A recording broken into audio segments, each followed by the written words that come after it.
বিয়ের বয়স ১ বছর পার না হতেই গৃহবধূ সুখী খাতুন শিকার হয়েছে অ্যাসিড নিক্ষেপের।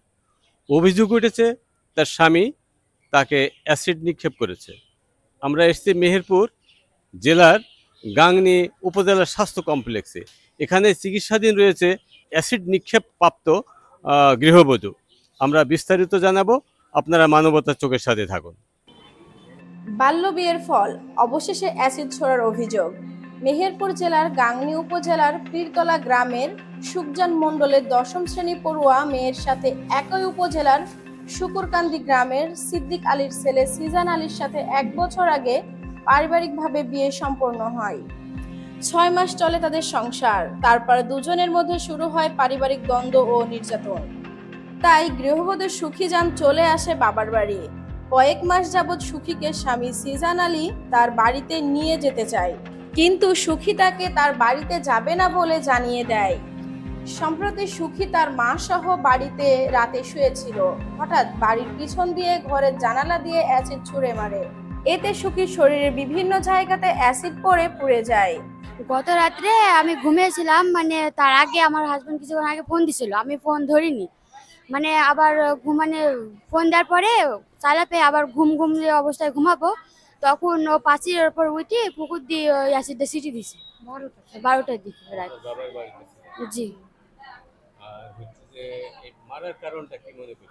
মার কারণ আমি যাইতে চাইনি। জি না, কারণটা ভালো না, ওই মারধর করে, নেশা করে। না, এরকম আগে হুমকি ধমকি দেয়নি। দিয়েছে বলতে গেলে এই যে মেসেজে দিছে যে আমি নিজেকে শেষ করে দিব, যদি না আসো তাহলে তোমার বাপ মাকে দায়ী করে যেতে হবে, জেলে যেতে হবে। আমার হাজবেন্ড এমনি মিস্ত্রি কাজ করে, জোগাল দেয়। না, ও আমার হাজবেন্ডই মারি। কোনো জিনিস করতে গেলে বলবে শুধু বাপের বাড়ি থেকে নায়গা আমি দিতে পারবো না, বাপের বাড়িতে নায়গা সুদাই করবে। যৌতুকের টাকা পয়সা হিসেবে চাইনি, কিন্তু আলাদাভাবে আবার বলে। কোন জায়গায় আপনার এই অ্যাসিডের হয়েছে? হাতে, মুখ, গালে, মাথা, এইসব গলায়, বুকে। আর শরীরের ভিতরে কোন জায়গায় পুড়ে গিয়েছে? হ্যাঁ, দেখি এই যে বুক থেকে সব জায়গায় পুড়ে গেছে। এই আপনারা সাথে সাথে কি হসপিটালে আসলেন? হ্যাঁ, পানি ঢালি তারপরে নিয়ে আসলো। আপনি কখন জানলেন বিষয়টা? আমার মেয়ে যেখানে ওইটা পড়ে সেখানে সাথে সাথে বাইরে বাড়ি আইছিল, আইসি চিৎকার করছে, হ্যাঁ চিৎকার করি পানি দিছে মুখে। আর আমরা উঠি, তারপর আমি কি হলো তো গায়ের মধ্যে জ্বলি গেল, মাটি ওপর পেলি ইয়াই হইলো, গায়ের মধ্যে জ্বলাপোড়া করছে। আর আমি পালে পাড়ে নিয়ে গেল, নিয়ে যাই পানি ঢাললো।